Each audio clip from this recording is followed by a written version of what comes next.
یہ ولد الزنا ہے. اللہ تبارک و تعالی نے فرمایا ابن مریم، یہ مریم کے بیٹے ہیں. جو تم سمجھ رہے ہو کہ یہ زنا سے پیدا ہوئے ہیں، یہ تمہارا خیال بالکل غلط ہے. یہ مریم کے بیٹے. اصل میں بیٹا اپنے باپ کی طرف منسوب ہوتا ہے. اگر یہاں عیسیٰ علیہ السلام کا کوئی اور باپ ہوتا تو اللہ تبارک و تعالی اس کا نام لے کر کے یہاں عیسیٰ علیہ السلام کو ان کی طرف منسوب کیا جاتا. ان کی ماں کی طرف انتساب اس بات کی دلیل ہے کہ وہ بغیر باپ کے پیدا ہوئے، اور اللہ تبارک و تعالی نے ایک معجزے کے طور پر بغیر باپ کے ان کو پیدا فرمایا. تو ابن مریم کہہ کر کے یہودیوں کے اس عقیدے کی اور خیال کی تردید ہے کہ یہ ولد الزنا ہے. اور رسول اللہ کہہ کر کے عیسائیوں کی بھی تردید اور یہودیوں کی بھی تردید ہے. اس لیے کہ یہودی تو حضرت عیسیٰ علیہ السلام کو اللہ کا رسول مانتے ہی نہیں، اور عیسائی بھی اللہ کا رسول نہیں مانتے، وہ تو سن آف گاڈ مانتے. تو رسول اللہ لا کر کے عیسائیوں کی بھی تردید کر دی گئی اور یہودیوں کی بھی تردید کر دی گئی کہ رسول اللہ ہیں. یہودیوں تم کہتے ہو یہ اللہ کے رسول نہیں ہے، یہ اللہ کے رسول ہیں. اور عیسائیوں تم یہ کہتے ہو کہ یہ اللہ کے بیٹے، اللہ کے بیٹے نہیں ہیں، یہ اللہ کے میسنجر ہیں، اللہ کے پیغمبر ہیں. رسول اللہ لا کر کے دو فرقوں کے عقیدے کی تردید کی گئی. تیسرے کہا گیا کہ یہ اللہ کا کلمہ ہے، جس کلمے کو اللہ تبارک و تعالی نے مریم کی طرف بذریعہ جبرائیل ڈلوایا. القاہا الی مریم، کلمتہ القاہا الی مریم. اللہ کا کلمہ ہے جس کلمے کو مریم کے بطن میں حضرت جبرائیل کے ذریعے ڈلوایا گیا. یہ کلمہ کیا تھا؟ اس کی وضاحت نہیں موجود ہے. سورہ مریم میں ذرا تفصیل ہے کہ ایک دفعہ حضرت مریم تنہائی میں بیٹھی ہوئی تھی. اچانک انسانی شکل میں وہ فرشتہ کمرے میں آ جاتا ہے جس کو جبرائیل کہتے ہیں. گھبرا گئیں. قالت انی اعوذ بالرحمن منک ان کنت تقیا، اگر تم متقی اور پرہیزگار ہے تو میرے قریب مت آنا. تو فرشتے نے کہا کہ تجھے بچہ پیدا ہونے والا ہے. کہنے لگی میری شادی ہی نہیں تو بچہ کہاں سے ہوگا؟ کہا کہ یہ اللہ تبارک و تعالیٰ کی مرضی ہے. اور حضرت جبرائیل علیہ السلام نے ان کے گریبان میں پھونک مارا اور چلے گئے. اس پھونک مارنے کی وجہ سے استقرار حمل ہوا. حلق کی رگوں کو کاٹنا پایا نہیں جاتا، لہذا جھٹکا حرام ہوا. جھٹکا کیا ہوا جانور استعمال نہیں کیا جا سکتا. یہیں یہ جان لینا بھی ضروری ہے کہ باہر سے جو گوشت درآمد ہو کر کے ہمارے پاس آتے ہیں، ان گوشت کے بارے میں شریعت کا کیا حکم ہے. تو ایک حدیث ہے کہ رسول اللہ صلی اللہ علیہ وسلم کے پاس لوگ گوشت لے کر کے آیا کرتے تھے، خاص طور سے اہل کتاب. تو صحابہ کرام رضوان اللہ تعالی علیہ مجمعین نے پوچھا کہ اللہ کے رسول، اہل کتاب یعنی یہودی اور عیسائی ہمارے پاس گوشت لے کر کے آتے ہیں، اس گوشت کا کیا کیا جائے؟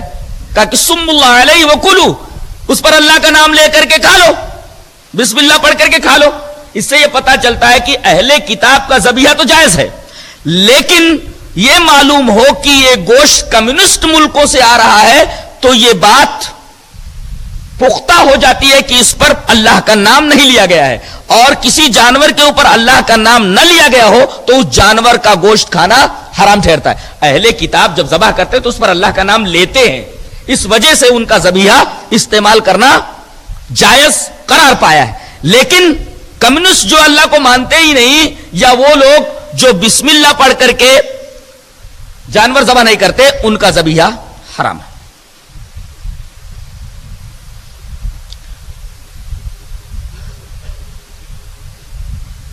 اسی سیاق میں ایک مسئلہ بیان کیا جا رہا ہے کہ کسی بھی جانور کو اگر معلم بنا دیا جائے، سدھا دیا جائے، جیسے شکرا ہے، باز ہے، عقاب ہے، کتا ہے، ان کو تعلیم دے دی جائے. ہاں کتے کو تعلیم دیجئے، تعلمونہن مما علمکم اللہ، کتے کو تعلیم دے دو، کتا معلم ہو جائے تو کتے کے ذریعے کیا ہوا شکار حلال ٹھہرتا ہے۔ کیسے؟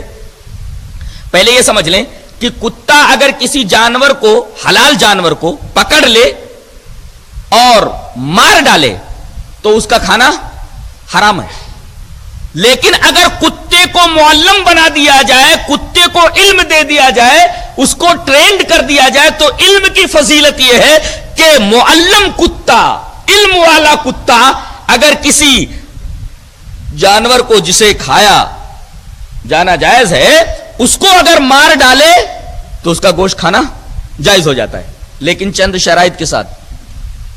کتا ٹرینڈ ہونا چاہیے، معلم ہونا چاہیے۔ اچھا، معلم کب ہوتا ہے کتا؟ کیسے ہم یہ جانے کہ یہ معلم ہو گیا، اسے علم مل گیا ہے، یہ فارغ ہو گیا ہے، ٹرینڈ ہو گیا ہے؟ کسی جانور کے اوپر آپ اس کتے کو چھوڑیں، جانور کے پاس پہنچ گیا اور آپ اس سے کہیں کہ واپس آ جا، تو جانور کو چھوڑ کر کے واپس آ جائے تو سمجھو کتا فارغ ہو گیا اب ٹریننگ کے اس اسکول سے، اور اسی کتے کو شریعت میں معلم کہا جاتا ہے۔ تو اس کتے کے ذریعے اگر شکار کیا جائے تو شکار اگر مر جائے تو مرے ہوئے شکار کا استعمال کرنا جائز ہو جاتا ہے۔ اس سے بڑی علم کی فضیلت اور کیا ہو سکتی ہے؟ لیکن دو شرطوں کے ساتھ، بلکہ ایک شرط اور ملا لیں، بسم اللہ پڑھ کر کے کتے کو چھوڑیں، بسم اللہ پڑھ لیں۔ دوسری شرط کتا ٹرینڈ ہو، معلم ہو۔ تیسری شرط یہ ہے کہ شکار مر جائے پکڑنے کی وجہ سے، شکار کو خود نہ کھائے، پکڑنے کی وجہ سے مر گیا ہے تب تو حلال ہے اس جانور کا استعمال کر رہا، لیکن کتا اگر اس میں سے کچھ کھا لیتا ہے تو کھانا جائز نہیں ہے، وہ جانور حرام ہو جائے گا۔ تو تین شرطیں ہوئی، ایک تو کتا ٹرینڈ ہونا چاہیے، ہر کتا اگر کسی جانور کو مار ڈالے ماکول اللحم کو تو اس کا کھانا جائز نہیں ہے، کتا ٹرینڈ ہونا چاہیے، اور بسم اللہ کہہ کر کے آپ چھوڑیں، اور تیسرے جانور سے وہ کتا کچھ نہ کھائے۔ یہ تین شرطیں اگر پائی جاتی ہیں تو کتے کا مارا ہوا، معلم کتے کا مارا ہوا جانور استعمال کیا جا سکتا ہے۔ علامہ شوکانی نے ایک اور مسئلہ بیان فرمایا ہے کہ بندوق کے ذریعے اگر بسم اللہ پڑھ کر کے کوئی جانور شکار کیا گیا، گولی لگ گئی اور جانور گر پڑا، پہنچتے پہنچتے اس جانور تک جانور مر گیا، تو بندوق سے مارا ہوا وہ جانور جس تک پہنچتے پہنچتے جانور مر چکا ہے، اس جانور کا کھانا حلال ہے یا حرام ہے؟ تو انہوں نے کچھ احادیث کی روشنی میں جائز قرار دیا ہے کہ بسم اللہ کہہ کر کے اگر بندوق سے کسی جانور کو مارا جائے اور جانور گولی لگ کر کے گرے اور آپ کے پہنچنے سے پہلے مر جاتا ہے تو استعمال کرنا جائز ہے۔ یہ علامہ شوکانی رحمت اللہ علیہ نے نیل الاوتار کے اندر کچھ احادیث کی روشنی میں یہ مسئلہ بیان کرتے ہیں۔ اس کے بعد ایک اور مسئلہ بیان کیا جا رہا ہے کہ کتابیہ عورت سے، یعنی یہودی لڑکی سے یا عیسائی لڑکی سے شادی مسلمان لڑکا کر سکتا ہے کہ نہیں؟